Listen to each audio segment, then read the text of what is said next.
Galen, I have a question for you. All right, shoot. If there were a special gadget in a Pokemon game that your character could wear, but it took a lot of effort to get, a lot of tedium, but then your character model could wear said gadget, but it was only cosmetic, would you do it? And before you answer, do consider your fake gamerness. Yes. Yes, I would. And why is that, Galen? Explain your reasoning. Because as a fake gamer, I only care about the appearance of my character and not the actual substance of what the character stands for. Yet, as a fake gamer, do you think that you can go through the trials, the effort, the tedium? Oh, no, not at all. But if asked the question, as a fake gamer, I would definitely say I would do all of those steps. This is so accurate. This is perfectly accurate about you. Now, also, let's add on top of that. Let's just kasanete ageru. That's Japanese. Congratulations. Yes, it is. No. I hear you can speak it. No. It's the words that come out of my mouth. That's not what I mean. Let's add layers to this. That's what I'm trying to say here.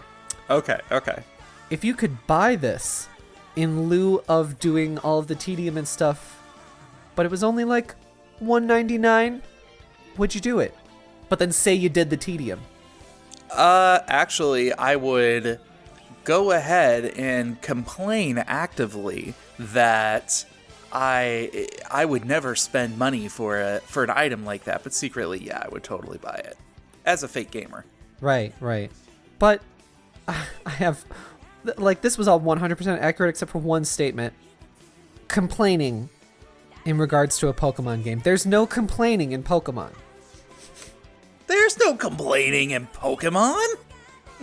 Exactly. That's yet another reference for people who are in their 30s. Yeah, you know, I've never actually seen that movie. Oh my god, you're a fake moviegoer too. Exactly, right? It's God, like... damn it, Galen. You haven't seen A League of Their Own. You haven't seen Mortal Kombat Annihilation. What do you do? Apparently not watch movies. Yeah, all you do is you play your Schluter. I haven't schlooted in so long. Oh, gross. It has been over a month since I've last schlooted. I hang on. I actually have a question. If you are a vegetarian and you play a shooter looter, are you a salad schluter? What? A salad schluter? What? Salad schluter. What are you talking? Where is the joke?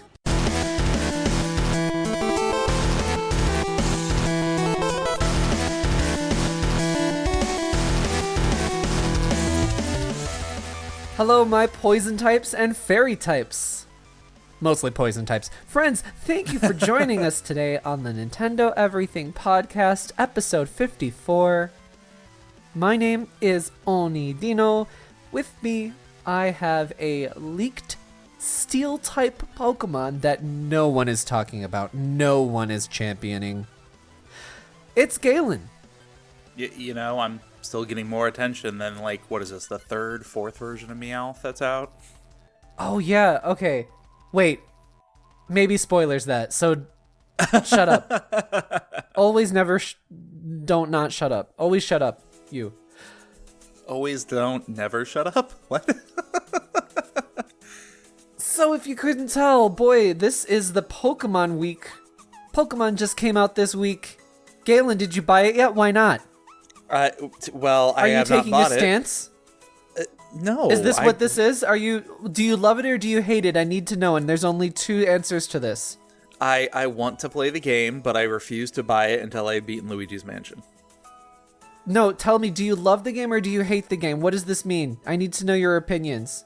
I so hate coming loving up it. in this episode is the state of Pokemon in 2019. We're going to be talking all about this. We're going to be talking about what's been going on with the nonsense, what's not so great about the game, what's still great about the game, and what's so horrible about fandoms. And also, what's so horrible about counter fandoms, too? Like, just this whole thing is a mess, and we're going to try and break it down and be as logical as possible about it. And we're also going to let you know what our feelings are. You probably already know what our feelings are because we've been talking about the Pokemon, but that's what we're going to be talking about. Also, the Sonic redesign came out with the Sonic movie earlier in the week, so let's talk about that, because we talked about it before. Yeah, well, we got some opinions on that, don't we, Galen? Gotta go fast. Oh my god. I had to get that in at least once. It's such a tired joke. What's the next joke you're going to talk about? Princesses in Another Castle? I was thinking of chili dogs, but yeah, we could go with that one too. Sure. This episode... 5 minutes in and I already got that sigh of exasperation. Oh yeah! Let's do the rest of the episode in Sonic voices. Let's just do that. Okay. So before we continue, we are a weekly show. You can catch us every week on the iTunes. I can't do this. Yes, we are on the iTunes, as Galen says. Episodes go live every Sunday. If you're in the States, that happens to be bright and early for you. Really bright and early last week. Oh, yeah, the scheduling did not work very well, and it just kind of went up like kind of Saturday night as / Sunday morning, whatever. Sometimes I screw up, and sometimes you get it early. I think it was set for 12 a.m. instead of 12 p.m. No, it doesn't. No, that's not when it goes. No, don't. Oh, it doesn't work like that? No, don't even pretend like that. You're going to spread misinformation. Galen, this is an informative podcast where neither of us can speak words. Yeah, but it's about Pokemon, so misinformation is going to be all over this place, right? We're getting rid of all that muck. We're getting rid of the muck. Just the Grimer? Oh, what's a Pokemon that rhymes with facts? Like just the facts, ma'am. Oh, that's an old joke, too.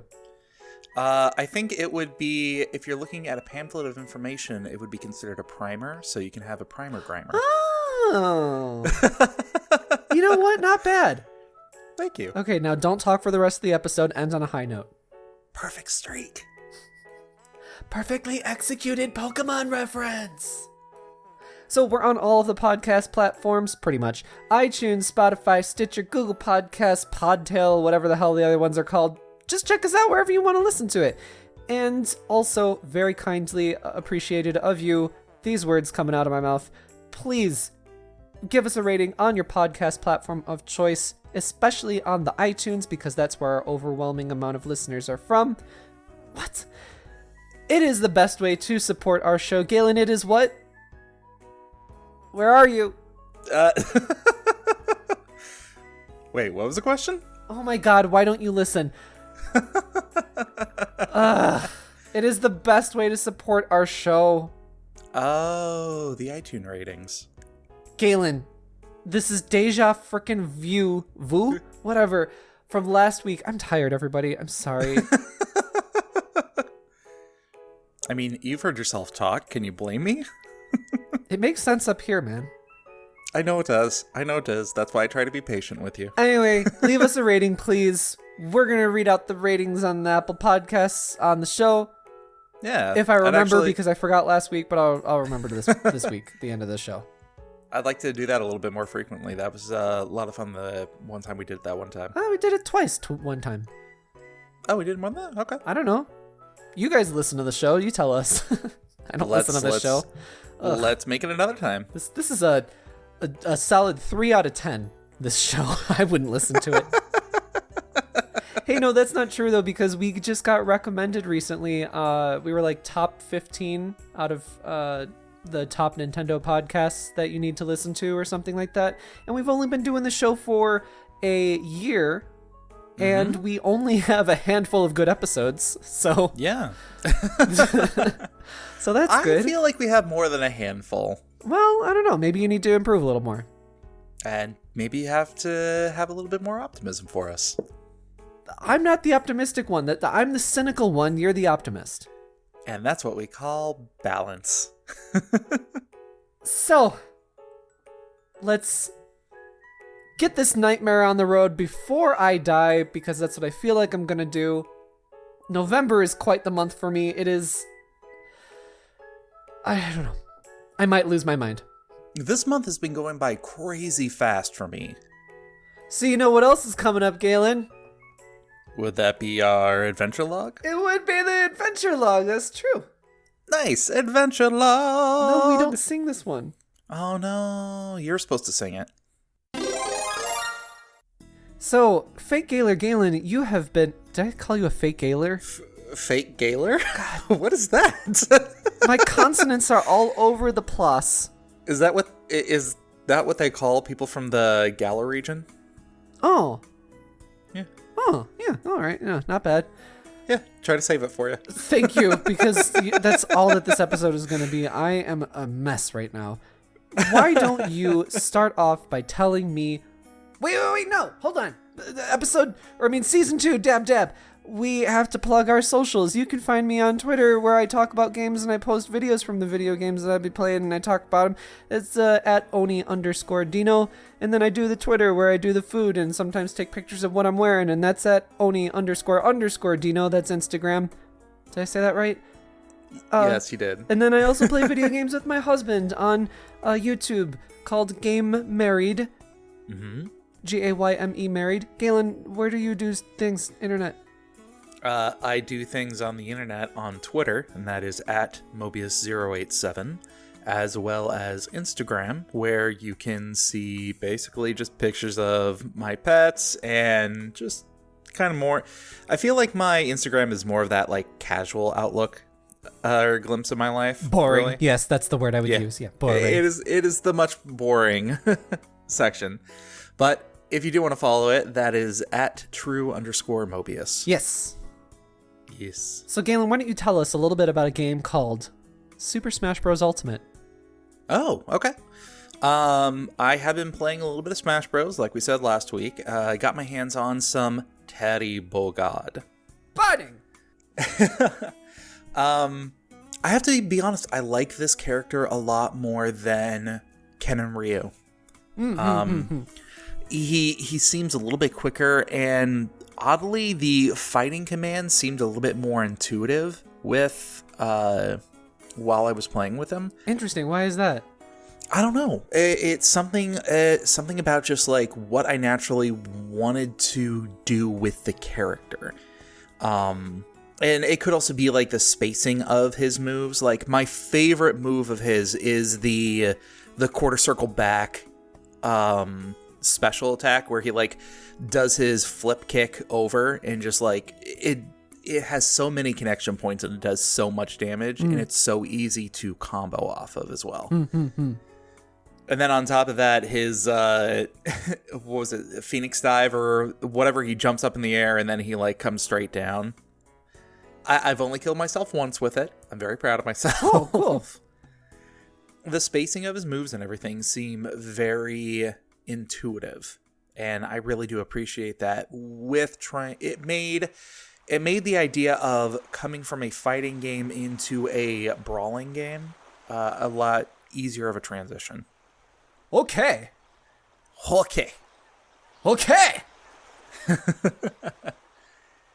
I went through all of classic mode, which did not do as well as I thought, and I don't know why, but I just couldn't Fake get gamer.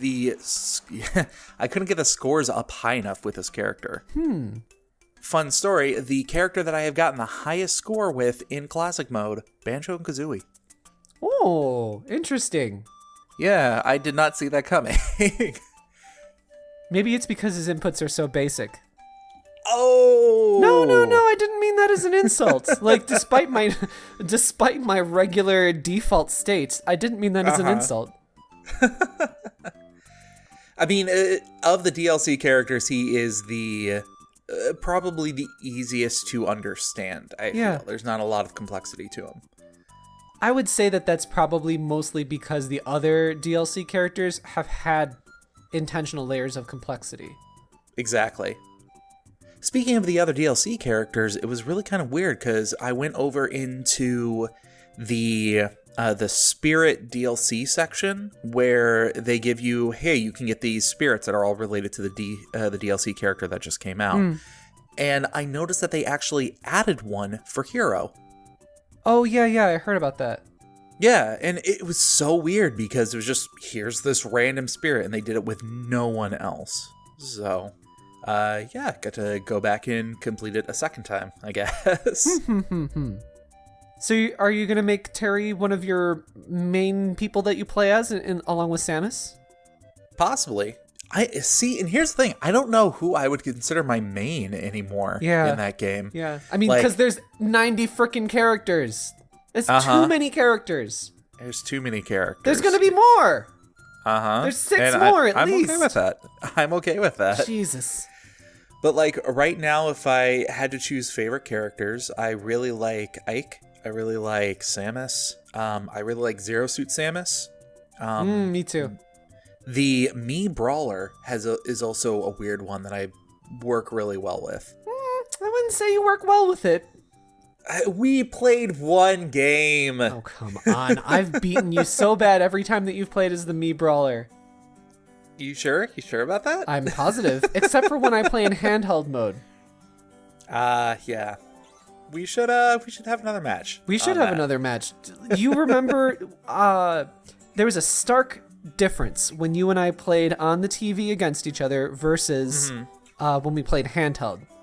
Like a very stark difference. So we need to each play our preferred ways. You prefer handheld. I definitely prefer TV.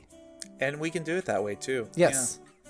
I do have to admit, though, when we did play and record it on our old Let's Play, Super Turbo Fighters, did you have a little bit of like weird input lag and things like that on your side?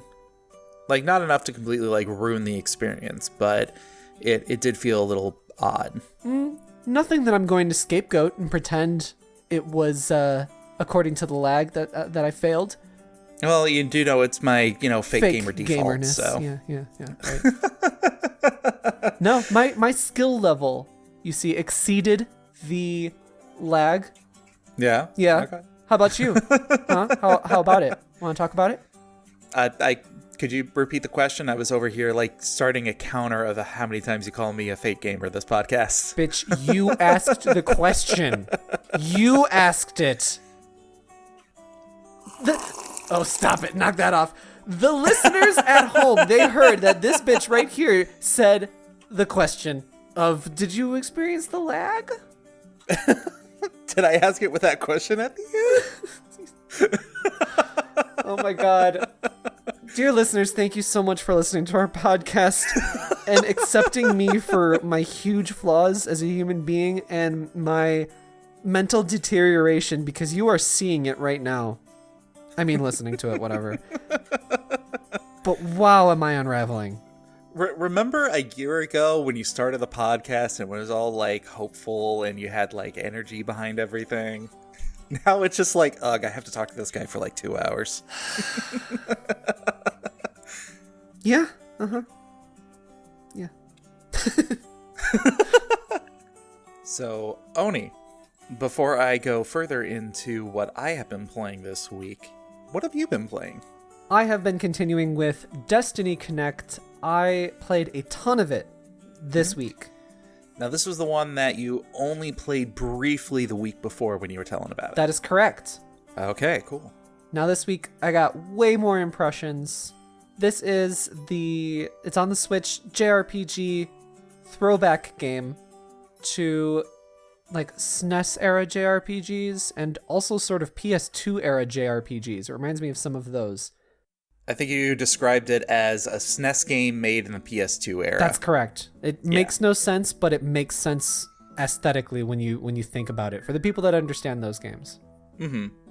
So I've played through a ton of it, and I am really enjoying the story and the visuals the most. Okay.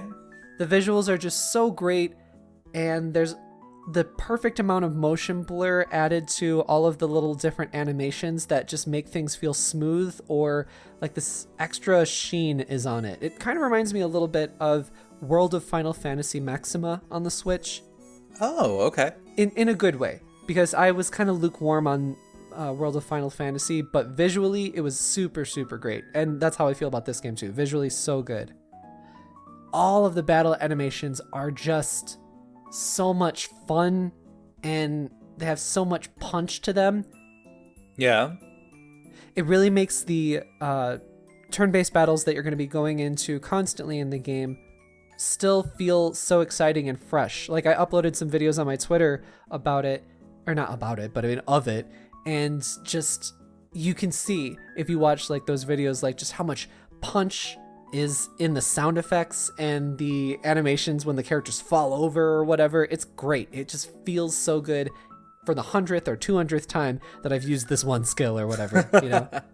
So when you say that it's very fun, would you say it's fun in like almost a comedic way? Or are you talking about an anime over the top, just embracing the fun side of it? Yeah. I would say in a bit of an over the top animation style. Okay. Just because, like, for example, the one move I'm thinking of right now is just like your main character Sherry's regular Ice Blast attack. She uses like a hairdryer that gets modified as her gun, and then she clicks it a couple times in her hand, and it makes this really cute little ching ching sound. Then she aims it and fires just one blast with it, and it fires a big old ice glacier thing onto the enemy, and it just makes like a big old like just big bombastic sound, and then the enemy like breaks apart and goes flying, and it just feels good and looks good. So less getting hit with a frying pan and more getting knocked through a wall and just kind of brushing it off for the next attack. No. It's like you get hit on the head with a frying pan, but then you go flying through the wall, and all the while there's that very, very satisfying iron sound of like, boing. Doing. Yeah. It's just everything turned up to 11 and balanced really well, honestly. I know exactly what you're talking about. That does sound super satisfying. Yeah. So, like, that said, this is definitely a game for people who already love JRPGs. I don't think that this is going to win you over. This could be a good game for somebody who is younger, who has not played JRPGs before, just because the tutorials initially are very heavy, like too heavy in my opinion, which I already mentioned last week. But after that, you're going to be playing the game, fighting battles all the time. And thankfully, the animations and everything are great. The battle system is simple, but has enough going on in it that it keeps things exciting. My main guy, Isaac, he's the robot. I got a whole bunch of different transformations for him. He has different forms where it changes his stats, his visual appearance. That's redundant, visual appearance. And his skills, his animations. And they are so charming, the way that they're designed and the way that he animates. Like, he turns into like a firefighter kind of guy, and then that makes him a support class, and he heals people and he protects people, and then he turns into like other stuff. I don't really want to spoil what it is in case you guys want to play it for yourself and see what it is, but all of his forms are so much fun. But I do have like one complaint about this, and it's that he always starts off in his main form, his paladin form.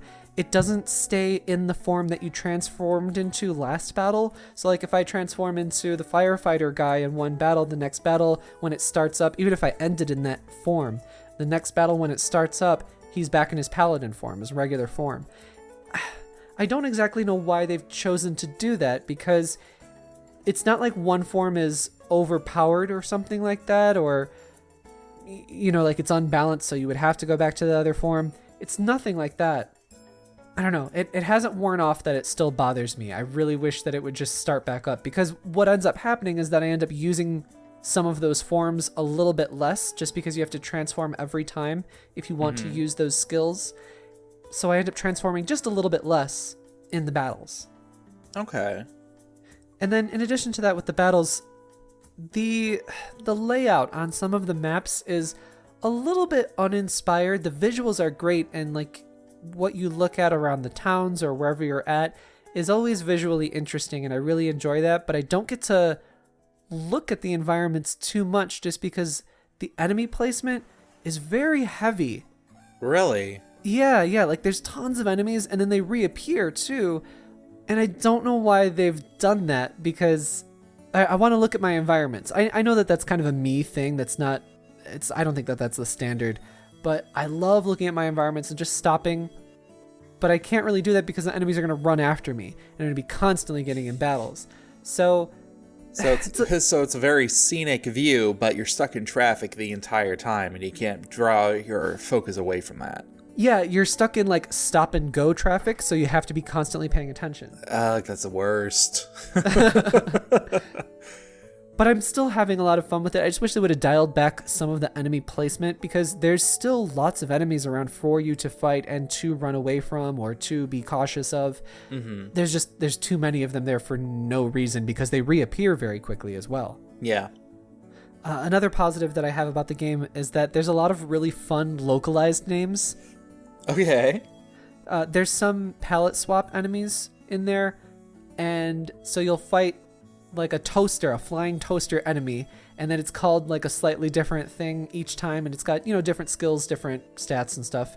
But like one form of it is called the Toast Terminator.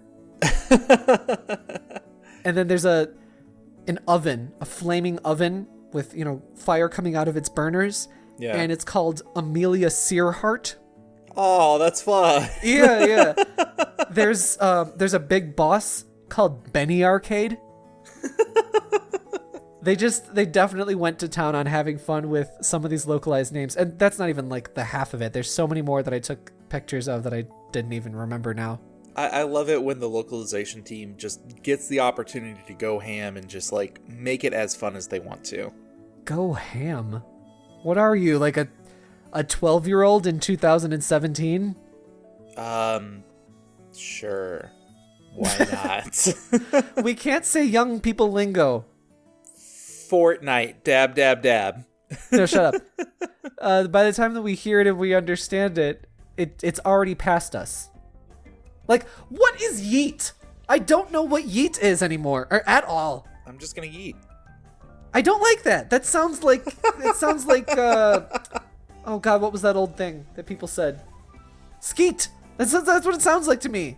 That's all I can think of. Skeet. That one? Yes. That's why it's so terrible.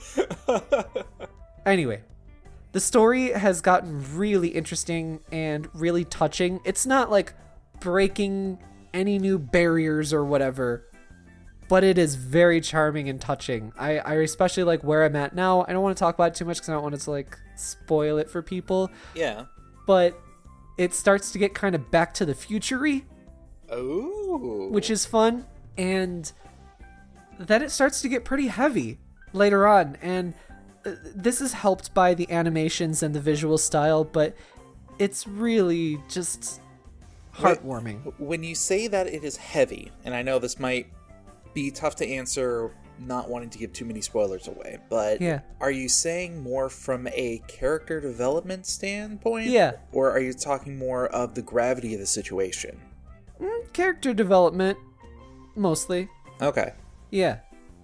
But it's in capturing enough story that's partly what's driving me to go through the game number one.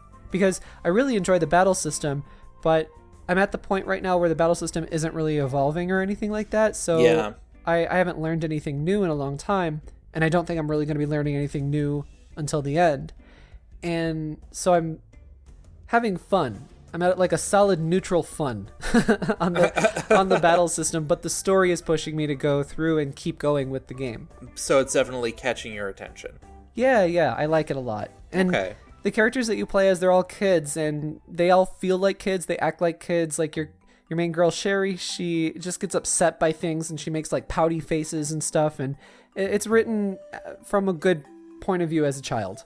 Okay, all right. Do you feel like the story is going more of embracing the innocence of a child and watching the development of like leaving that stage of the life, or is it, would you say it's something else? I can't say quite for sure, just because I'm not sure where it's exactly going, but some like heavy things have happened. It does deal with time travel and regrets and making changes. Mm-hmm. I don't know. We'll have to see. I know I'm nearing the end because the game's not super long. Really? Okay. I looked up. Yeah, it's a lesser priced game too. I think it's maybe 40 USD or 50 USD at the most, and it's got a smaller budget and it's got a shorter story. So which I like. I like a 30-hour game as opposed to a 90-hour game. I can't be playing 90-hour games constantly. They just come out too frequently, you know? Yeah. Give me a 10-hour experience. That's what I want. But I don't know. We'll see. I can't quite say exactly where it's going. All right. Well, which I like. Yeah. I look forward to hearing your final take on the game when you finish it. Final take! Burning! Very good, man. Now! スパーサ次はゲイレンさん。はい。ルイージマンション3。すごいです。Yeah, so I've been playing a little bit more Luigi's Mansion this week. I haven't gotten a chance to play as much as I would have liked to. I have made some progression on it. Okay. Before I go any further, though, I definitely have to give a shout out to Tom over on the YouTube comments of last week's show. Oh yeah, Tom's on top of everything. He totally is. He said, and I have the quote right here, re-listening on Google Podcasts at work, you're way off on the gems and floors. 6 gems on each. Maybe if there's a key or 2, it might be more. And there's 15 floors, not 25. Which, yep, I totally pulled those numbers off the top of my head yesterday, or last week. You just made it up! You just made it up! Get him, Tom! So this is why I can't trust anything that the man says. He just makes things up. Thank you very much, Tom, for staying on top of me on that one. Fake gamer, fake moviegoer, fake informationist. I actually did respond with #fakegamer over here. I know, I liked the comment. Oh, that was you. It's always me. It's always you. So, yeah, getting back to Luigi's Mansion. Game is continuing to be very, very fun. I went through I think my second boss battle. It's hard to say what's a boss battle and what's not a boss battle in this game, because I feel like there's a lot of mini bosses, but the mini bosses are pretty intense. That sounds like the first one. Well, yeah, but like, here's a question. You went to E3, you got a chance to play this game, correct? That's correct. Okay. And you went through the floor that was like the medieval times inspired one, right? Yeah. Yeah. You fought the boss ghost, the king in the armor, right? Yeah. Okay, just making sure. I got the feeling that the game considered that more as a mid boss than an actual final level boss. Okay. And it wasn't because of like the complexity of the fight or anything, because I'll be completely honest, I actually had a lot of trouble on him because I couldn't quite figure out what they wanted me to do for the first like minute or two. Yeah, I agree. I mean, we have that footage on our YouTube on Nintendo Everything, and there's definitely a part where I'm like, wait, what am I supposed to be doing? Yeah. But then I started noticing, some visual cues. That's really, I think, what the game is all about too, is visual cues, just of the way it's animated, right? Yeah, absolutely. It's you really have to kind of pay attention to the tells that they're giving you and interpret that with what is in your moveset, because they don't like give you a lot of moves to be able to do. Like, yeah, which is good, I think, because then that means that there's fewer things for you to, get confused about. Yeah, and I absolutely agree. Like, being able to, I'm consistently impressed by the amount of ways they can mix and match all the different things with this environment to keep such a small tool set still seem very fresh and invigorating throughout the entire game. Invigorating, amazing. Yeah, thank you. So, like, I guess I'll kind of spoil one of the floors right now. So there's this one floor that you get to. I don't want you to spoil nothing. Be vague. Okay, I'll be vague. There's this one floor that you get to that is very garden themed. And during the boss battle, you actually have to... Don't tell me what I have to do. Well, you have to do something that you haven't needed to do beforehand. Okay, good. Throughout good any job. of it. once I realized what, I actually kind of figured it out on accident the first time. You mean you looked it up online? Because No. I know I'm a fake gamer. I'm not that kind of fake gamer. Yes, you are. I have known you. Maybe when it comes to Pokemon, but not Luigi's Mansion. Ooh. Ooh.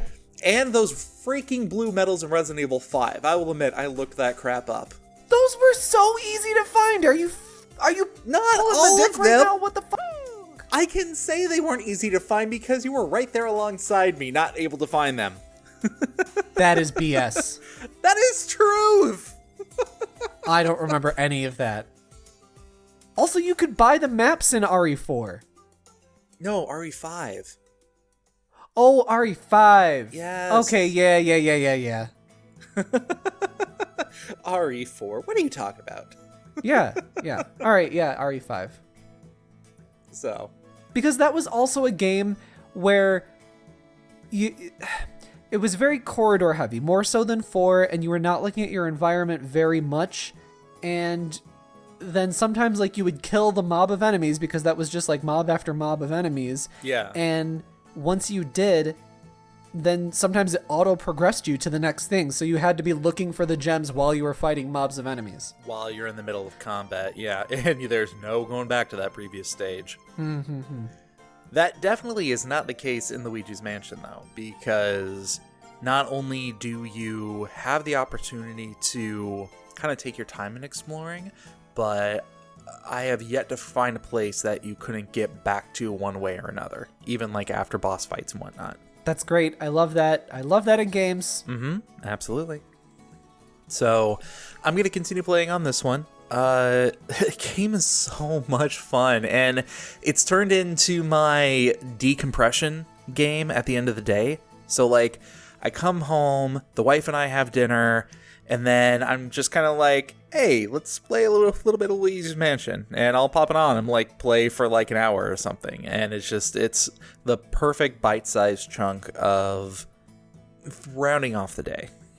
Oh, that's nice. What a nice little experience that. Mm-hmm. I will say, however, the other day we did decide to pop in Mario Party instead of Luigi's Mansion, and the bonus stars are broken in that game. Yeah. Like, I was last place throughout the entire time, and I was like, okay, the only possible way I can win this is if I get both bonus stars, which happened. Wow. I feel like I stole that win.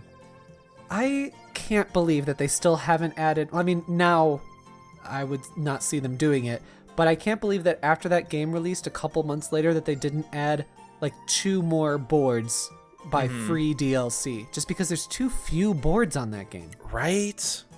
I can't remember if this was actually one of my additional DLCs or if it was one that I was going to use, but there was a YouTube video. I'll have to look it up. I'll use it at a later time. Is it Snowman Gaming? Yes. You did recommend it. Yeah. Yes. But no, he does a great job explaining just kind of like the failures of that game and like why more should have happened with it.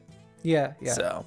But, and this is going to go into our topic a little bit later in the news, you can be critical of media and still enjoy it, right, Galen? Absolutely. You have criticisms of Mario Party, but you still love it and you still play it. Absolutely. And that's all right. That's okay. Okay! Let's go!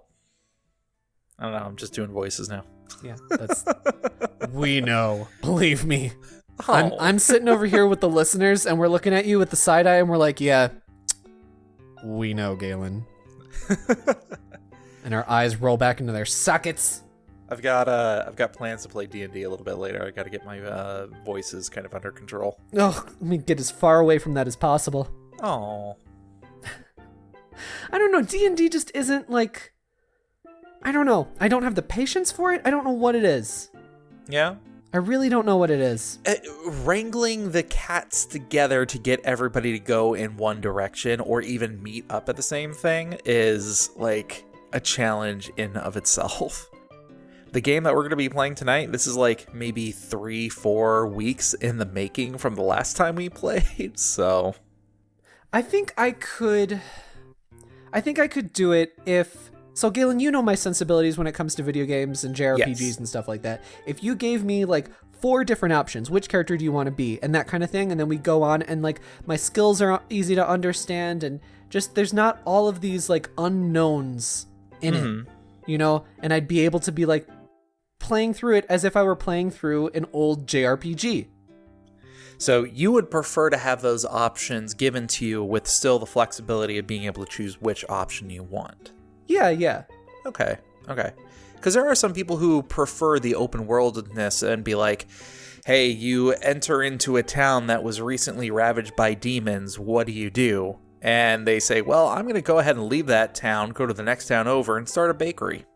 Yeah, I mean, that's fun, but, like, I have to think of the end game with it, where, okay, we meet once, maybe twice a month.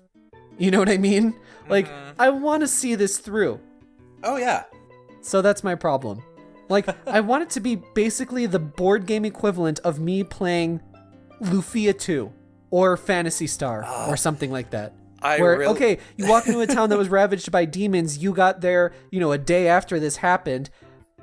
Here's the layout of the town and whatever. And then I'm like, okay, I go to this house. Oh, there's nothing in here? Like that kind of thing.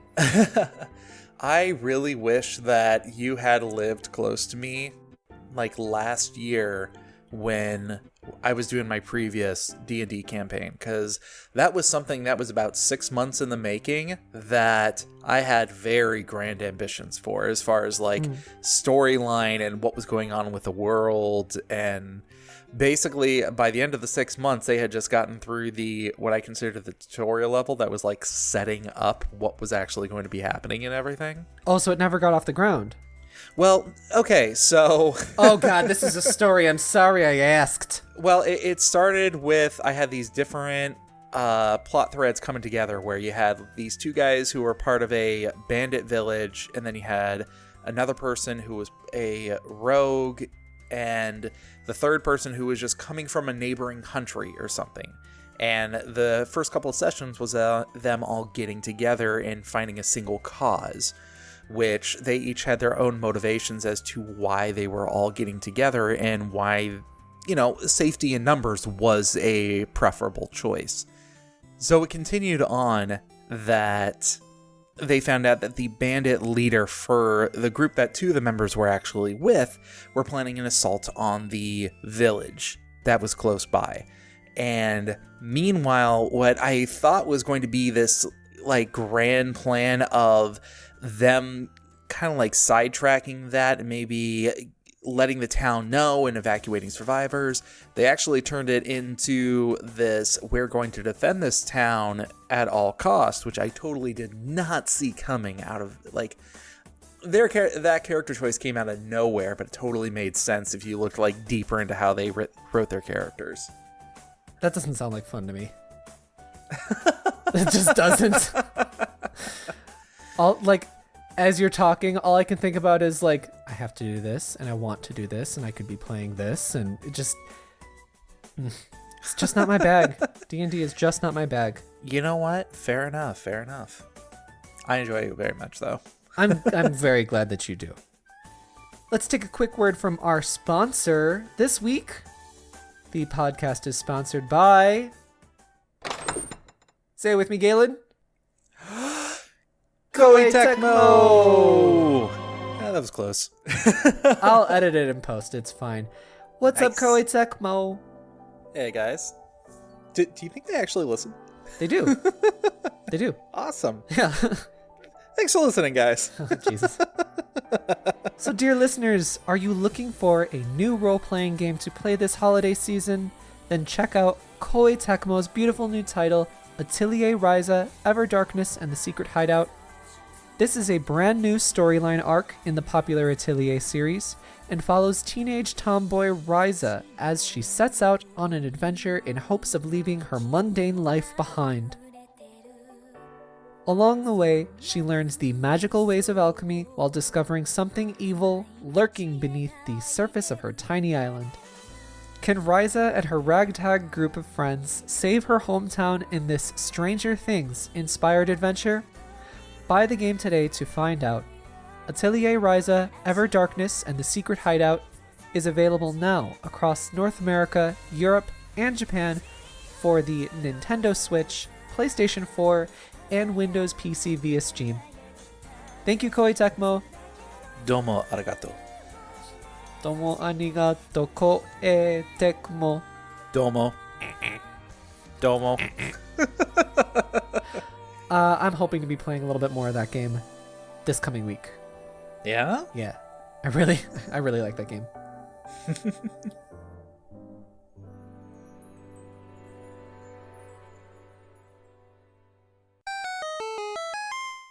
So let's move on to the news. Just before we do, because we're going to be talking about Sonic, then we're going to be talking about the Pokemon. Kind of heavy subjects. How is Sonic a heavy subject? Well, we'll talk about it. Just before we go into that, I'm going to throw some positivity out there. There's some positive announcements that I want people to pay attention to, and that is Hero Land, which is developed by Furyu and published by Xseed Marvelous. That is coming to the West December 3rd. And it has a really fantastic physical edition. Check out our website for Hero Land, because I played the Japanese version of that, which was called Work Work, and it was really, really cute, really fun. Okay. Really interesting battle system too. Neat. It's just a strange take on RPGs, and like you go to we'll talk about it another time. But just check it out, Hero Land. If you like RPGs, not something you want to miss. And if you like writing in video games, if you like things like Earthbound or Mother 3 or something like that, do check out Hero Land. Okay.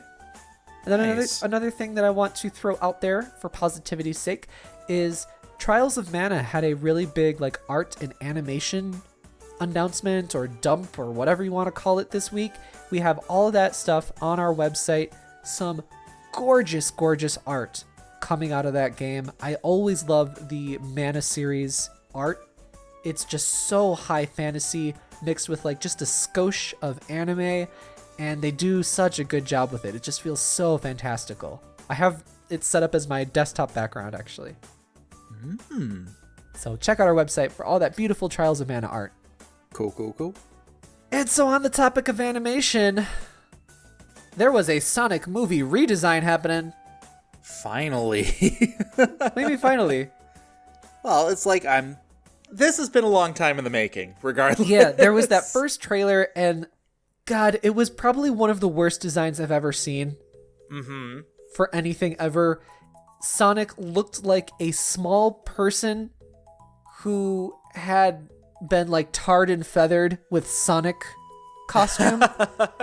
He had human teeth. The teeth were probably the scariest part for me. He was Sonic. No, Sonic is a better design than this thing. This was a real weird hybrid. It was just god awful. Everyone hated it. They said that they were going to redo it, and they pushed the movie back a few months to do it. All the way to Valentine's Day. Yeah, to Valentine's Day. That's when it's coming out. So finally, we got a second trailer of the movie that shows off Sonic's redesign. And his redesign looks pretty good. It's really close to classic Sonic with some changes to it, which of course you expect. But it evokes the feelings of Sonic, wouldn't you say? Absolutely.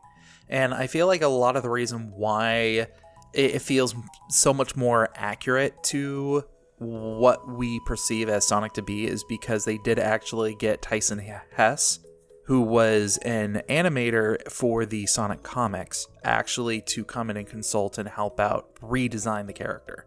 Yeah. This is all you needed to... I mean, I shouldn't say this is all you needed to do, because, like, I am not a 3D animator by any means. I'm not going to pretend, like people on Twitter, that I know what goes into 3D animating or designing or anything like that. I mean, that first design by no means was, like, the decision made by animators. You know what I mean? Like, that first design looks like it was come up with. It had... it came... Had been thought of. Had been thought up from. Wow, Wow, all of my grammar is gone. Had been thought up by. Thank you. People in a boardroom, and it was people arguing over what it needs to be or what it doesn't need to be or whatever. Mm-hmm. I can guarantee that every animator, because they have an eye for animation, they're talented in animation, right? Mm-hmm. Was like, oh god, this is terrible. Oh, this is not right, but it's what we have to do. It's the directive, and you have to follow orders, you know? So, anyway, it's a much more complex issue than that, and I'm not even going to pretend that that I know anything about that. Yeah. Anyway, the new animation makes him look like a actual cartoon. He's got big ol' eyes. He's got the exaggerated mouth without human teeth. Mm-hmm. And he looks like a Sonic. You know, he looks kind of like Pikachu being reinterpreted for the films, for Detective Pikachu. Yeah.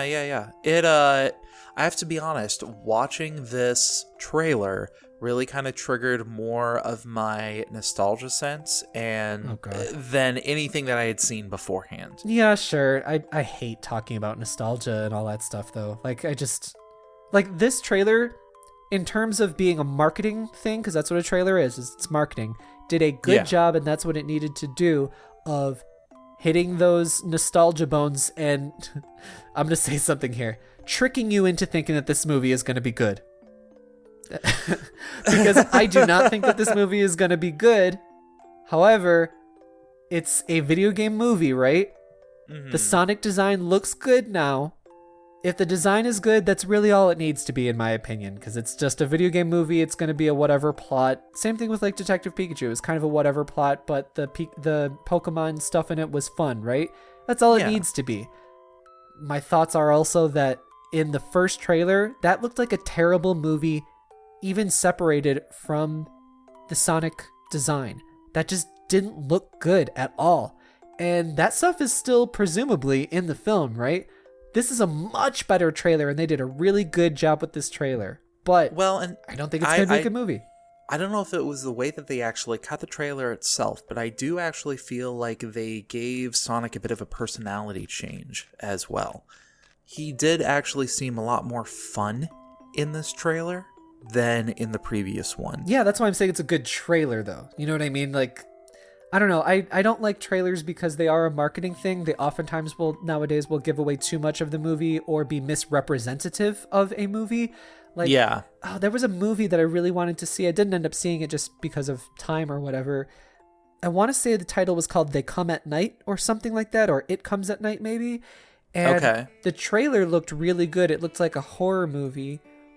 But then the movie actually came out, and it was not. It was like a slow-paced character thing, and there wasn't like a monster in the woods or something like that at all. It was like a Cabin Fever kind of film. I know what movie you're talking about now. Yeah. Complete disconnect. Like basically two different films in terms of what the trailer was versus what the movie was. And what the movie did turn out to be, did sound like it was my cup of tea, so I do still want to see that movie.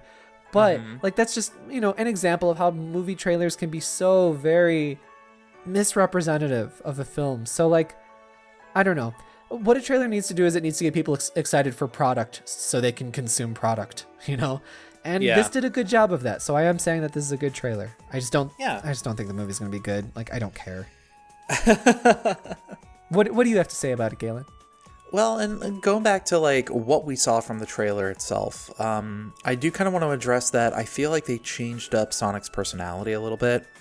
Beforehand, I think they were really trying to go with a personality that made him a lot more, I don't want to say egotistical, but a little bit more brash than before. Okay. Whereas in this one, I feel like they gave him a lot more playfulness and a lot more innocence to the character itself. Yeah, okay. And my initial thought after I watched it was they gave him a personality that would have fit in an Alvin and the Chipmunks movie or something like that. Like, I feel like they shifted the age demographic of who this is actually aimed for in the trailer. What? So in the newer trailer, when he does the whole scene of running out, checking out the attraction, coming back and being like, yeah, hey, it wasn't actually that fun, but the gift shop was good. And then he does that, the ball and paddle thing. And just that joke itself seems very much like a joke of this time. It just the humor is in how annoying the situation is. Okay. Well, and I just feel like that is something that 90s Sonic would not have done or anything like that. You just sound like such a nerd right now. Well, okay, you're asking, you're asking for an opinion, and I'm trying to describe myself. I know, and you're doing a good job, but I mean, it's just funny because I'm also trying to be like, this is some video game movie, video game character, blah, blah, blah, whatever. But then just being like, well, the personality of Sonic, his evolution of the character, and I just don't know if this is something that 90s Sonic would have done. You know what I mean? I'm trying, I feel bad because I'm not trying to make fun of you. I'm just thinking of how this situation is funny and how there's just a little bit too much importance being put on it. And it's well, let's talk about the design of Sonic. You know what I mean? I totally know what you mean. Okay, yeah. I'm not trying to make fun of you or something. It's just I'm just laughing at the absurdity of this in general. It is completely an absurd situation because we're literally talking about a made-up hedgehog. Yeah, an over 20-year-old game that is starring a blue rodent. Yeah. So, yeah, it's a silly situation. I think the movie is shaping up to be a little bit more fun than it originally was. It does look more fun, yes. I mean, yes. Who knows if they actually change things in the film. I mean, they would have to hire people to do reshoots and stuff like that. They may have had to do that in general with how they've changed Sonic's design. His where the characters are looking at and things like that. Yeah, because there's so much in 3D animation to consider from what I've heard from actual 3D animators. Yeah. Who have worked on films specifically. There's eye lines to change, there's rigging to change. Sometimes because of the stature changing, you'll have to do reshoots with the actual people.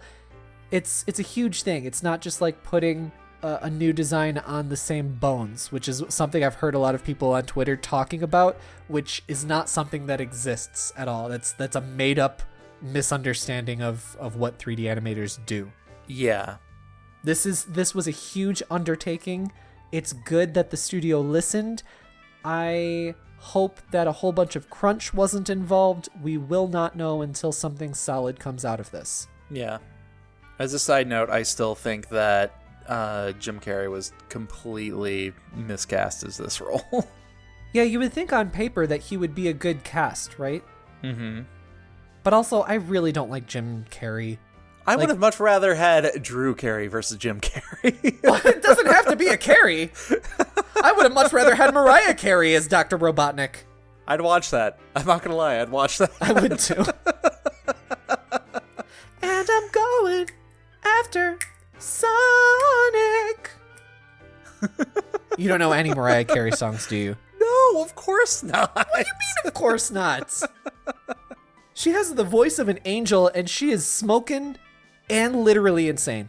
That does sound very entertaining. She's literally insane. But she's great. 90s Mariah Carey in the music video for Honey, swinging on that swing set with the sepia tone overlay on the whole music video. Ugh, this is a chef kiss. Just a treasure. She was a treasure. And then glitter happened, and everybody was like, ugh, tugging at my collar. Ugh, yeesh. Yet another movie I have not seen. Yeah, well, we don't need to see that. Ain't nobody need to see that. Ain't nobody. So Mariah Carey plays Dr. Robotnik in this Jim Carrey-inspired adventure. Jim Carrey is a really gross person. I can't unsee it, and I can't unconnect it from a film. You know how sometimes people just get too gross or too whatever, and you can't separate that from what they make? Yeah. That's just where Jim Carrey's at for me. I don't like him. Mm-hmm. Not after that documentary. Oh, that Netflix documentary. Super screwed up. Yeah. speaking of literally, I think that Mariah Carey is less insane than Jim Carrey. So it would have been the safer bet. Yeah. Mariah Carey was the safer bet for Dr. Robotnik with this film. So the takeaway here, though, anyway, talking about Sonic here, is that the redesign for him looks good. The movie, in my opinion, it's going to be a very whatever movie, but that's all it needs to be is a good design. Blue Hedgehog. Get your popcorn, watch, and leave. And then go get chili dogs. Sure. Oh god, searches related to your history. Salad shooter video, best salad shooter, salad shooter Amazon. God damn it.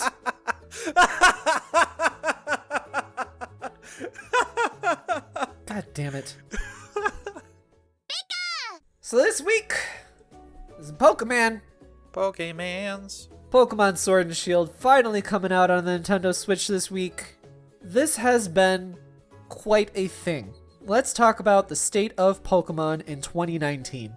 This entire journey of watching Pokemon develop has been interesting. The quick summary is that people are upset for a variety of reasons about this new entry. Mainly, I think the big spark was the National Dex controversy. Not all Pokemon are in this video game. You can't bring over old Pokemon that are not in the regional Pokedex. And then the other thing is that the visuals were underwhelming to a lot of people, myself included. And spurred from that National Dex controversy, the visuals are then being criticized to a meticulous detail to the extreme. It's culminating to a head right now with the release of the game where people are just, as they do on the internet, thinking there's only two camps of thought. Either you love the game or you hate the game. Either you love it and every aspect of it is perfect and the National Dex doesn't matter and the visuals look great and it's gorgeous, or you hate the game and Game Freak lied and there are a whole bunch of inept programmers and it's such a profitable product that why couldn't they have made a better game and everything like that. I hate to be the guy that says this kind of thing, but like both sides have valid arguments, but everybody's just acting like damn baby. Everyone is just screaming at each other like a child over this video game. Over this video game that is such a big product, is such a corporate thing, and needs to be a safe, kind of underwhelming thing to be successful and appeal to all masses of people. And also remember who the game is geared towards. Like, what is the age rating on this game? I mean, that is a valid argument. Like, that's the thing, is that, like, there are valid arguments to all this. Everyone's just going about it. Not everyone, I should say. But so many people are going about it the wrong way. The game is definitely for all ages. It's meant to be for kids and people who grew up playing it, though. Because if you say that, like, well, the game is for kids, that's not too... That's like saying video games are for kids. Like, it's too broad of a statement. Because Pokemon is a long-running series. Part of the appeal is to people that are our age, a little bit older, a little bit young, well, a lot a bit younger, but because you've been playing it for so long, because you're such a long-time fan, right? So you do need to appeal to those people. That's why I say it needs to be a fairly safe entry, because it needs to appeal to all of these different people. And if you're trying to appeal to a whole bunch of different people, you take away the chances and the edge that a game can really go for. And that's fine. You know, I see like a lot of Mario games as well being comfortable experiences with nothing too new to it. Yeah. And that's kind of how I see the Pokemon series. But anyway, going back, sorry, I'm running off track a little bit. Going back to that whole two camps of thought thing, that's BS. Like pretty much all things in life, it's not love it or hate it. It's complicated, right? As I mentioned earlier with something you said, Galen, you can criticize a game for what you perceive to be shortcomings, but still enjoy it. And vice versa. Like you can still be critical of media and still play it and still enjoy a lot of it. Well, and I was just going to say that with the online backlash that there is right now, and that comes from both camps, the people who absolutely love the game and will vibrantly defend it, and then those who think that this is the worst game in the entire franchise and it should be struck from the record and, remake Star Wars Episode 8 or like that kind of a mentality of just like so much passion on both sides butting heads, when in reality it's like nobody has calmed down enough to the point to consider maybe there needs to be a compromise between the two. Like, what are you talking about? Well, it's just exactly what you said. It's complicated. What do you mean compromise, though? Compromise in the ways of making both parties feel like they are heard and understood, and maybe explain their point in a little bit more of a compassionate detail. So that wait, are you talking about Game Freak making concessions? Are you talking about the... No, I'm talking about the arguing parties of either I am for this game or I am against this game. It is letting the other person feel like they are heard, and then saying, I understand what you feel about this. Let me say my side of it, and then maybe we can, at the very least, agree to disagree, but still respecting the other side from it. And I feel like that's what I mean by making a compromise in the long run. Okay. Like, yeah, I think, though, that there are people who want to just say harsh things and offend others and just be like, wow, this is a train wreck, or wow, this is a beautiful game, or whatever. I think that part of growing as a person in the internet age is recognizing when people are making a criticism and are open to discussion in those ways that you're talking, Galen, versus when there are just people being toxic and you just need to stay away from them because those people aren't ever going to go away.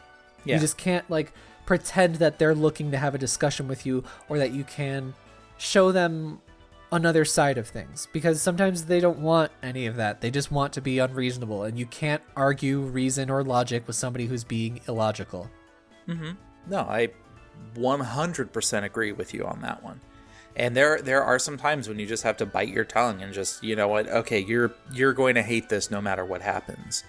I mean, just don't even read the comment. It's difficult, and I fail at it lots, and I accidentally engage, but best recommendation is, if you know something is going to upset you, don't engage. It's fine not to engage, Engage with people who want to have a discussion with you that have another opinion than you, because that's the best way you can learn, is when you're listening to somebody else that has a different opinion or likes something totally different than you. I'm not saying put yourself in an echo chamber. I'm definitely saying avoid doing that. But if someone's just being an asshole, don't engage with them, because there's no upside to that. Exactly. And because of the popularity of this game, and because I feel like there's a lot riding on this particular game, it's the first time that the game has come out for a console. It's the first time that they have implemented the kind of camera changes and those details into the game to make it aesthetically look more updated. But at the same time, they're trying to ride that compromise of, hey, and I'm talking about Game Freak right now, but they're trying to say, hey, remember what it feels like to play this RPG late into the morning, and things like that with the battle system and the friendly characters that have been coming back. There's a lot of moving pieces, and not all those pieces are moving at the same speed. And that's why I'm thinking that this is a very important game in the franchise, or at least they're trying to make it out to be one. It feels like to me that it is just a competition for who can be an asshole the fastest. It's just people acting like children, smashing on their laptops. Everyone's wearing a Pikachu Kigurumi. And they're just like, grrr, I feel that it's either I support it or I don't support it or whatever. And that is something that just drives me. Well, it doesn't drive me nuts, but I'm just like, ugh, I roll forever about this. I retweeted recently, and this wasn't even a person talking about Pokemon, but I retweeted recently somebody saying that them making criticisms about a video game isn't them out for blood or judging other people for their enjoyment. It's just them talking, and they don't understand the idea of being a fan of something means that you have to love every aspect of it, and that criticism is a personal attack on other people. And I think that was great. Like, I loved that tweet, so I retweeted it. And I want people to get smarter, and so that way we can all discuss media, the people that actually want to discuss it.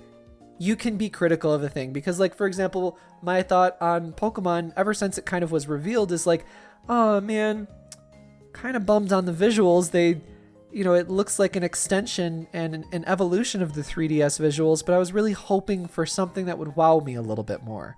Yeah. So I'm still underwhelmed by the visuals. There's some stuff that we've seen online, and it's hard to, this is another conversation, but it's hard to tell what's real, what's fake, what are people, pinpointing to, like, show really rough looking parts of the game. What's being emphasized, what's true, what's being spun a certain way. Yeah, like, it's so hard to do that because so many people are trying to push a message too, right? Mm-hmm. Absolutely. I don't have a dog in this fight because I'm not the hugest Pokemon fan. I'm probably not going to get this game anytime soon just because I have too many games unrelated to the controversy or whatever. Yeah. I think that there's more controversy in the fact that people want there to be controversy. Yeah, it's self-created. I mean, you can look at that from the game reviews. We saw the game reviews come out this week with the embargo lifting, and the general consensus is that it's a pretty good game. Some people say it's a great game. It's got some flaws, but it's, exactly what you would expect from a Pokemon game is it's getting good reviews. I believe IGN gave it a 9.0, just enough water. No, I think they gave it like a 9.3, which I hate numbers in game reviews, but, Oh, yeah. But then people are disliking the reviews just because they want this game to fail. And I don't know, there's just vitriol surrounding it. Yeah, there's been review bombing, not only on the reviews, but also the game itself, from what I've seen. And that's the thing. I really take umbrage with people who throw stones and generate criticisms on something that hasn't even officially come out yet. Like, they haven't played. I've been looking at these leaked bootlegs and everything like that. Look at how bad this game is. Okay, why are you doing something that, if I can't go to the store, buy something right this second and replicate the exact same thing and replicate the exact same experience as what you are, then what validity does your statement make? Now, you can still bring up constructive points, but take it with a grain of salt that you might not be dealing with a full product. It's like judging an entire game based off of a beta of something. There's still time for changes to be made. But there's also people who are not trying to judge the game. They're just trying to be like, look, a tire fire. You know what I mean? They just enjoy a train wreck. They're doing it for the likes and the views. Yeah, and I understand enjoying a train wreck. I don't think that this is a train wreck by any means. I think people just... with the internet age, everybody wants to exacerbate whatever is actually going on. Mm-hmm. Like, oh, this visual style doesn't look great.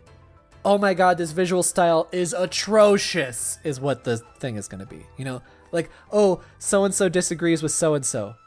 The headline becomes, so-and-so slams so-and-so for... You know what I mean? And I'm just so tired of it. I know, exactly. I mean, and it's that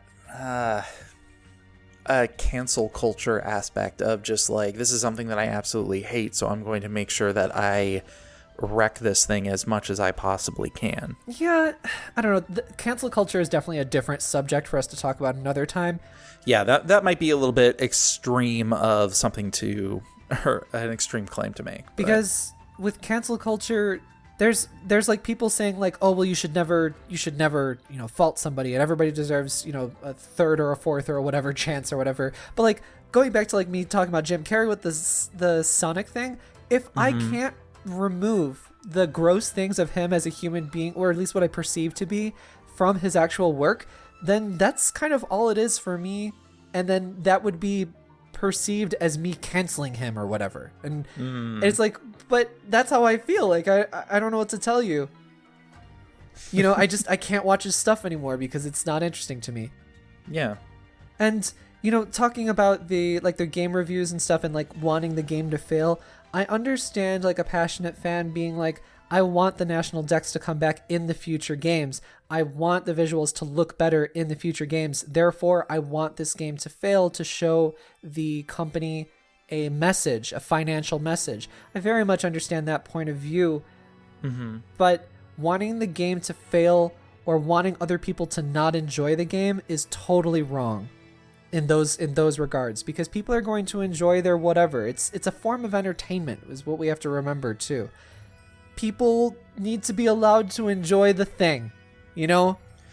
People need to be allowed to enjoy the thing. They need to feel like everyone should be allowed to feel like their voice holds some sort of a merit, but that does not necessarily mean that there's an obligation that people need to agree with you. Yeah.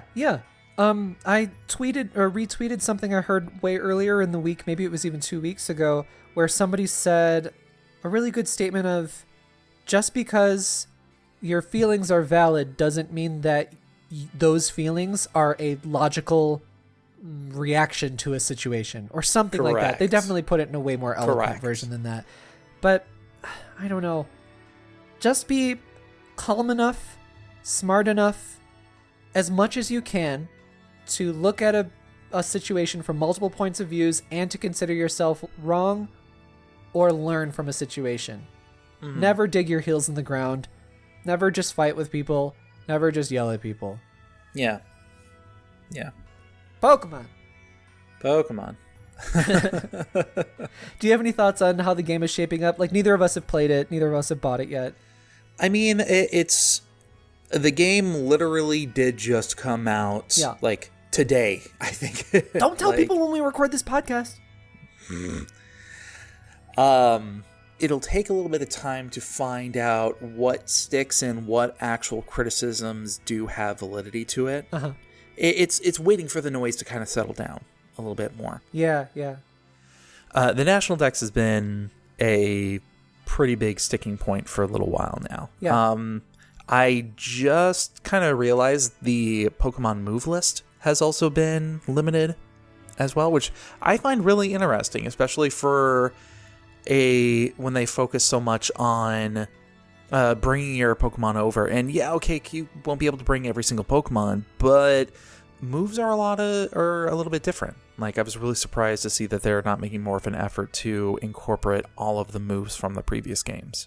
Yeah, I'm surprised. I think kind of what the perception and what Game Freak needs to do a better job of, and this is just my opinion, is that the changes that they need to make need to feel more like changes as opposed to taking away features, because that's kind of what a lot of what they're doing feels like to me. Yeah. And I say this also as not the biggest Pokemon fan, so I'm perhaps ignorant to some of the changes as well, but it feels like not a change that could be perceived as something different or moving this series in a sidestep kind of way, but it always seems to be like sort of a step backward a little bit too. So I have a bit of a theory as to what they are planning on doing with this game and just basically the Pokemon franchise in general kind of going forward. Okay, where's the tinfoil hat? Hold on. And it's very much in response to the way that game creation is starting to change as well.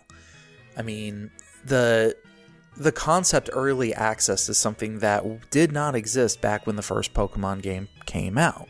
Like, once you made a game, you put it out there and that was the game.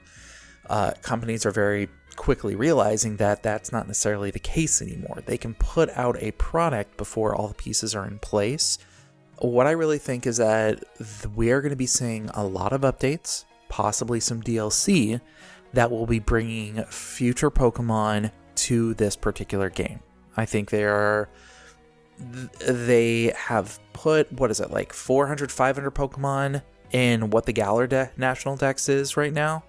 I think that this is a good start, and they're going to be using the next couple of months to introduce more and more Pokemon. So what we do know, though, is that they're not going to be putting the whole dex in. They've confirmed that on a couple of times. No, but it would be very easy for them to focus on the ones that are getting the hugest outcries and be able to put those guys in there.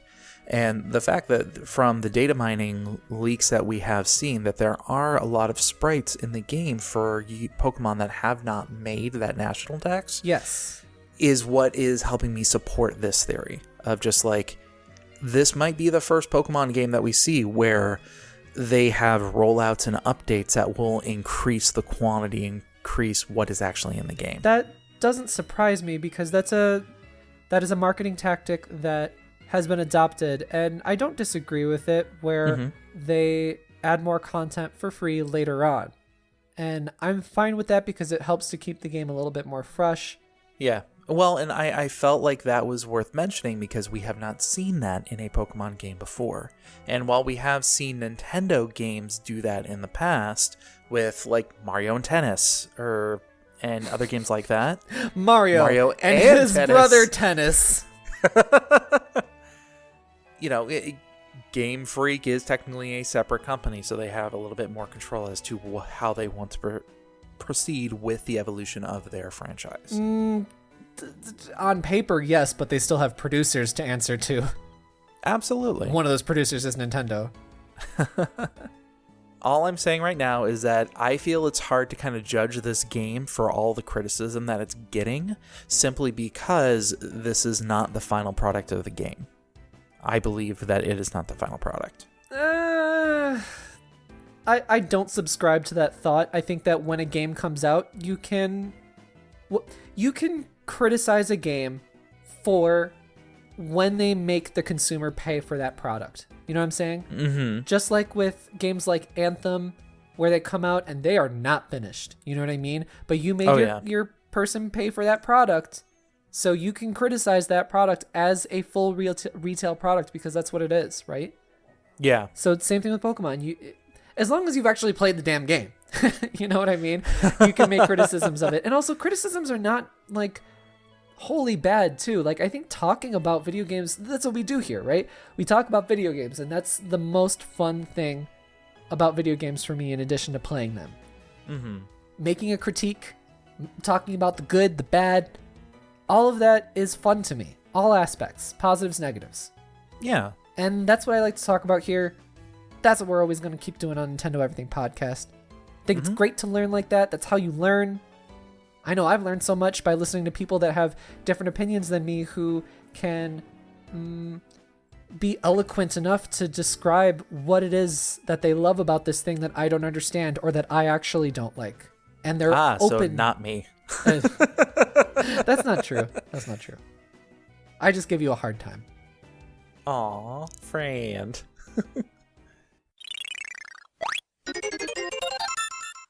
So let's move on to additional DLC. Galen, what do you got to recommend for the people this week? I'm going to recommend that you guys go out and check out NCHProductions on YouTube. These are a group of animators who just put out some really fun video game related stuff, and the animation quality isn't like super ultra detailed and everything like that, but it still is very well animated. The video that I have below is actually a take of Death Stranding, but with the Yoshi story. Yeah, I saw this like on every recommendation thing. Like these are the kind of videos that get pushed through the recommendation algorithms on YouTube. Yeah, that's how it popped up on mine. And like, if you haven't gotten a chance to take a look at it, it's actually a lot of fun because, watching the Yoshi going around with the little Norman Reedus baby as baby Mario was like, that is very well done. So yeah, check them out. It's a lot of fun. All right, and then I am recommending a channel on YouTube called The Design Doc. This team, I think it's a team of people. There's one guy that speaks. They take a look at games, usually in the game mechanics, and talk about design, or they'll talk about the history of video games or something. Just a nice surface level look at a lot of different things and then they occasionally go into things in a much deeper analytical look. And I think that that's fun, just like I think that criticisms and stuff are fun. Just learn about video games. Design Doc on YouTube. Now we're moving on to our spookiest segment of the show. Spookiest? I don't know. Our adjective most part of the show. Insert your own ad lib into that. Our squishiest part of the show. Yeah, I like that one. Listener mail. That's exactly what I was waiting for. If you want to be Galen's friend on the internet, all you have to do is write an email to us on this podcast. That email is NintendoEverythingPod@gmail.com. That email one more time is NintendoEverythingPod@gmail.com. And your email might sound a little something like this. So, this week, we have an email in from Eirik. Hey, Eirik, how's it going? Hello. Hello. La, la, la. Eirik writes in, hi, guys. How are you? We're very good. Thank you. A little bit tired. Literally dying. Thank you very much for asking. You guys are both married, right? Yes, we are. I am as. Did you get your rings engraved? What did you get? I'm asking because I'm getting married this spring, and we are considering what we want to engrave inside our rings. We are both into Star Wars and Mario, mostly Mario Kart to be honest, and we want something to reflect our nerdiness. This far, we have thought about getting the Mushroom Kingdom logo in both, possibly Player 1 or Player 2, or I love you, and I know. Do you have any ideas for us? Thanks for writing in, Eirik. Thank you, Eirik. Also, congratulations on getting married this spring. Yes, congratulations. Congratulations! Yeah! Ow! Ouch! So, Oni, did you get your ring engraved? No, I didn't. Not at all. Like, I am not a romantic person by any means. Neither is my husband, Cliff. And we don't even have, like, fancy, nice rings like people typically get. We have pretty cheap rings that that are handmade, but, like, they did not cost very much money at all. Like, it's just not in our personalities to have super nice rings. We just have a solid ring that will not cause my skin to have any allergic reaction to it, because that was the most important part. So no engraves, no fancy romantic nothings on my end. But I love the idea that you guys want to do something like that. I think the most important thing about this, about whatever you want to get engraved or whatever you guys are thinking about, is that it doesn't have to be romantic exactly. It just has to be perfectly you and her. As long as you're both fine with that is. It just has to be what's perfect for you. I love the idea of having the Mushroom Kingdom logo engraved in both. Or, like, if you like a particular character, you know how, like, in Smash Bros, they all have, like, different logos for what series they're from or something like that. Something like that is perfect, I think. Or, you know, if you have, like, a little cap engraved in yours, Eirik, or a mushroom engraved in yours, and then she has, you know, the crown, or the Bowsette crown, the Peachette crown, whatever the hell that thing's called. Something like that. You know, sure, why not? As long as that is perfectly you, that's all that really matters. It doesn't have to be romantic. Mm-hmm. But Galen, what are your thoughts on that? Well, and personally, I did not get my ring engraved either. I put more symbolism behind the actual shape of the ring and, like, the way that it was designed. So it's got this, like, green wood that's actually based inside of it with a little bit of meteorite on it as well. And it's weird because the way that the grain of the wood is stained, it actually reminds me, like, this is going to sound super corny, but it's like a glimpse inside of a forest, if you will. Oh, I don't think that sounds corny at all.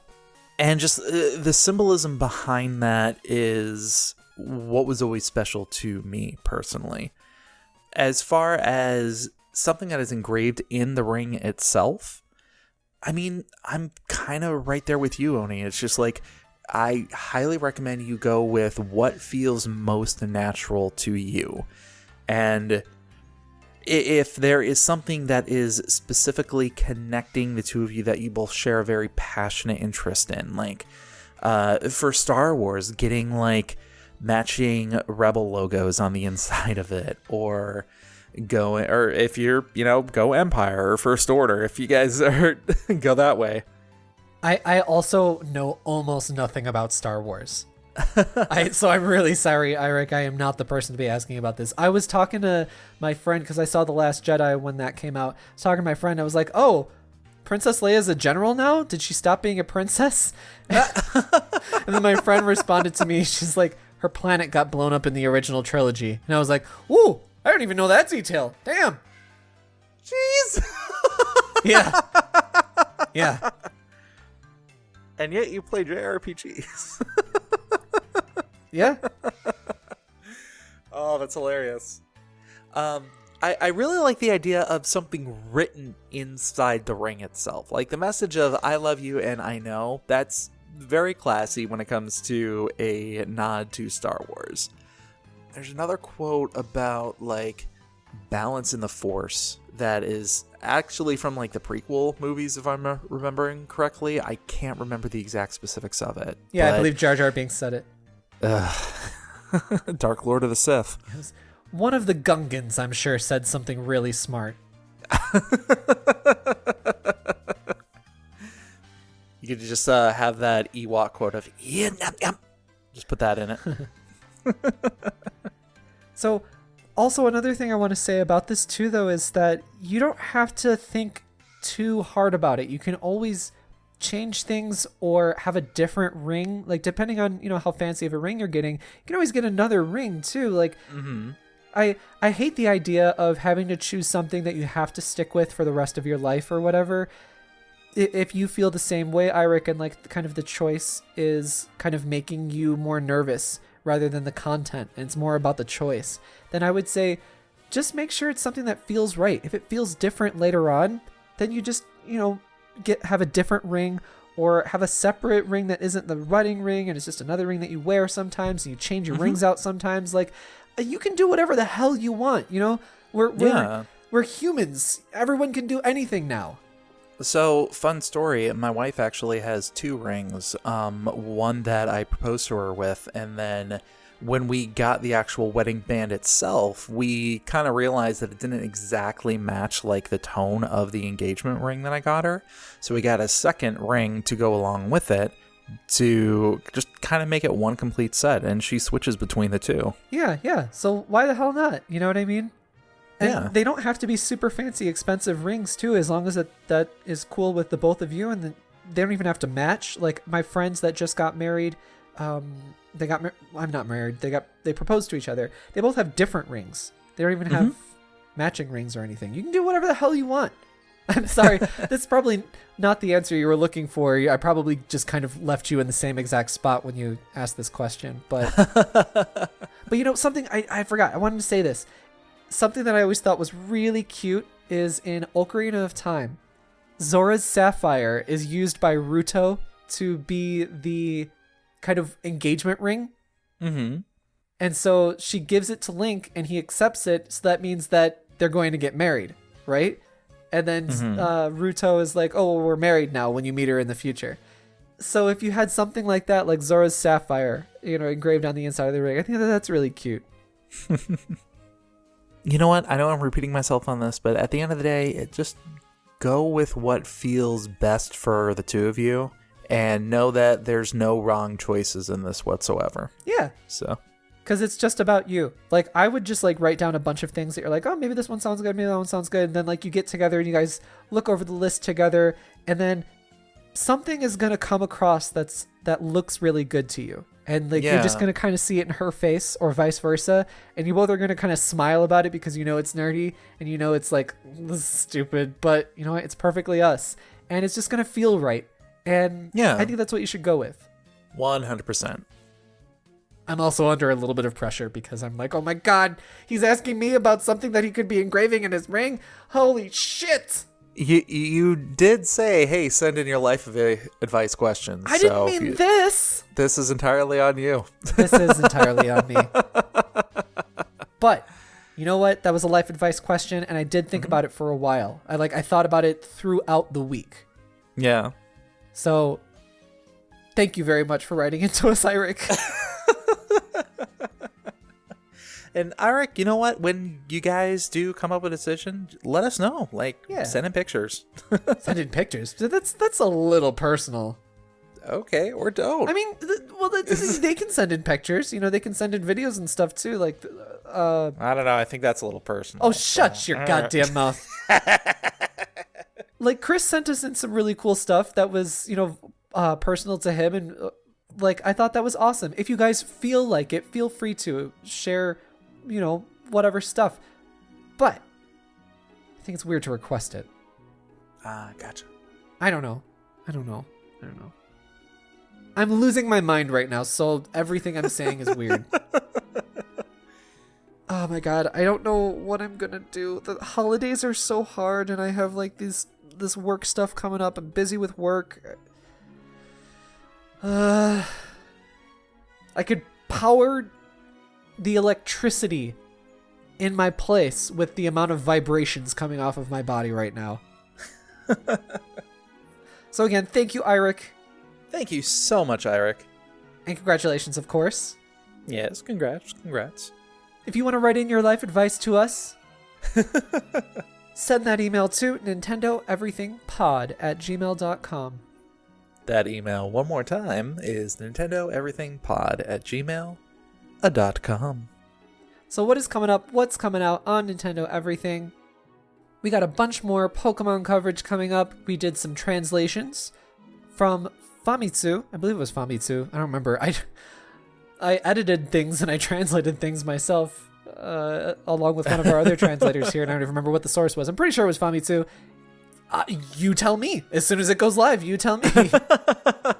We've also got an interview with the devs of Sparklight, the Zelda-inspired indie game that just launched on Nintendo Switch. Ooh.